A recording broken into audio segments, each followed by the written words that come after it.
नमस्कार, मैं रश्मि। आप देख रहे फास्ट न्यूज इंडिया। खबर यूपी के प्रयागराज जिले से है। आखिर अस्पताल का नाम नारायण स्वरूप क्यों पड़ा? प्रयागराज जिले में स्थित चर्चित अस्पताल नारायण स्वरूप के नाम को लेकर लोगों के मन में लंबे समय से जिज्ञासा थी। आखिर इस अस्पताल का नाम क्यों रखा गया? मीडिया से बातचीत में स्त्री रोग विशेषज्ञ डॉक्टर सोनिया सिंह ने इसका खुलासा किया। डॉक्टर सोनिया, जिन्हें लोग भगवान का दूसरा रूप और आदि शक्ति मानते हैं, ने कहा कि नारायण समाज में विद्यमान परम शक्ति का प्रतीक है और स्वरूप उस शक्ति का रूप। इसी सोच के साथ अस्पताल का नाम रखा गया नारायण स्वरूप, ताकि हर मरीज यहाँ सिर्फ इलाज ही नहीं बल्कि मानवीय संवेदना और सेवा की अनुभूति कर सके। उन्होंने कहा कि अस्पताल का उद्देश्य पीड़ितों को राहत और इंसानियत की सच्ची सेवा करना है। देखें कुमारी मनोज सिंह की रिपोर्ट।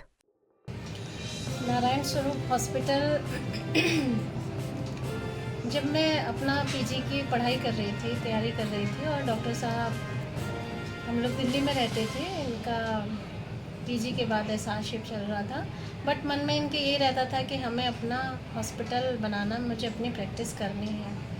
परंतु सारी जिम्मेदारियां, घर के सबसे बड़े हैं, सारी जिम्मेदारी रहती थी, तो मैं यही सोचती थी, यही कहती थी कि अपना हॉस्पिटल थोड़ा कठिन है, क्योंकि जिम्मेदारियों के साथ फिर उन चीज़ों को आगे लेके जाना मुश्किल होता है। तो बेहतर है कि हम दिल्ली में ही, और सारा इनको ये रहता था कंसल्टेंट्स की तरफ से कि अच्छे स्टूडेंट हैं तो आप जल्दी प्रोफेसर एचओडी बन जाएंगे, तो लोग इनको रोकना चाहते थे, बट इनका था नहीं, मैं वापस जाऊंगा, प्रैक्टिस करनी है।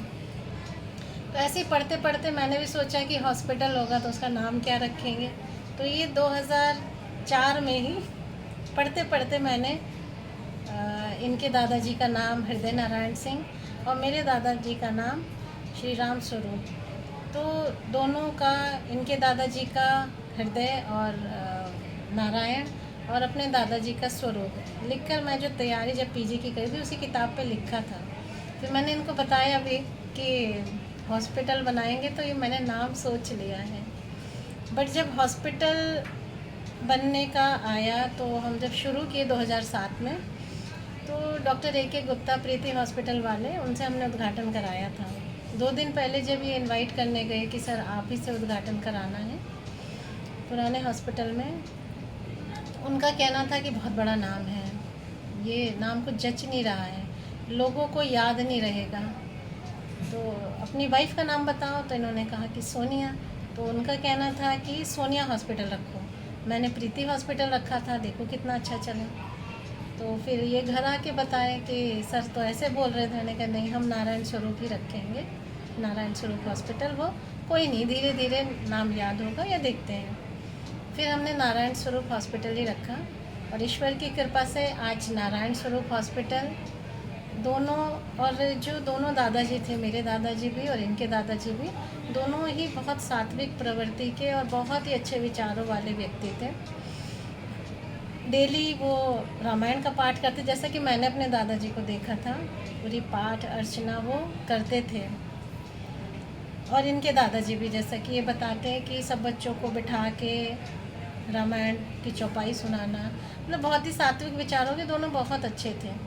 तो ऐसा लगता है कि नारायण प्रभु की कृपा है, और कहीं ना कहीं जो दोनों दादाजी हैं उनका आशीर्वाद हमारे ऊपर है कि नारायण स्वरूप इस तरह से फलीभूत हो रहा है कि जो भी एक बार यहाँ आता है वो भी मन से जुड़ जाता है, और ईश्वर से यही कामना है कि जो भी मरीज़ आए वो स्वस्थ होकर जाए और हमारी वजह से किसी को कोई कष्ट ना हो। बस इसी भावना के साथ नाम रखा, और आसपास के कई जिलों में तो लोगों को याद हो ही चुका है। अभी आपने एक कॉलेज भी डाला हुआ है, नारायण स्वरूप। हाँ, नारायण स्वरूप institute of nursing and paramedical science. क्या क्या कोर्सेज हैं यहाँ? उसमें नर्सिंग के जीएनएम नर्सिंग डिप्लोमा और बीएससी नर्सिंग डिग्री कोर्स है।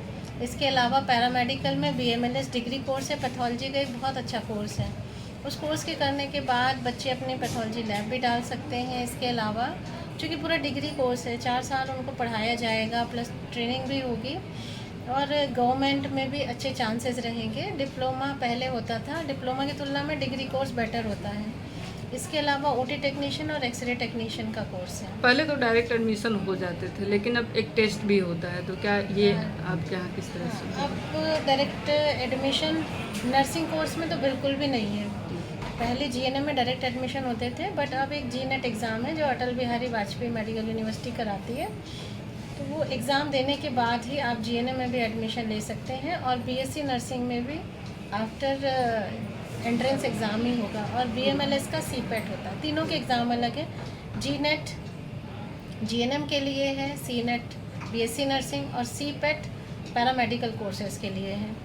तो जो भी अच्छे बच्चे हैं 12th पास कर चुके हैं साइंस से, तो वो इन एग्ज़ाम्स को दें, और तीनों में ही अच्छा कैरियर है आगे के लिए, क्योंकि स्किल्ड कोर्स होते हैं। आप अगर सिंपल बीए बीएससी करते हैं तो उसमें बहुत लंबा है, बट हेल्थ सेक्टर में प्रतिदिन इतने बदलाव आ रहे हैं, प्लस कितने ही नए मेडिकल कॉलेजेस खुल रहे हैं, नए हॉस्पिटल्स खुल रहे हैं। तो आपके हाथ में अगर 12th के बाद कोई डिग्री है तो आप बेरोज़गार नहीं रहेंगे, और अच्छे से सीख कर और अच्छा कर सकते हैं।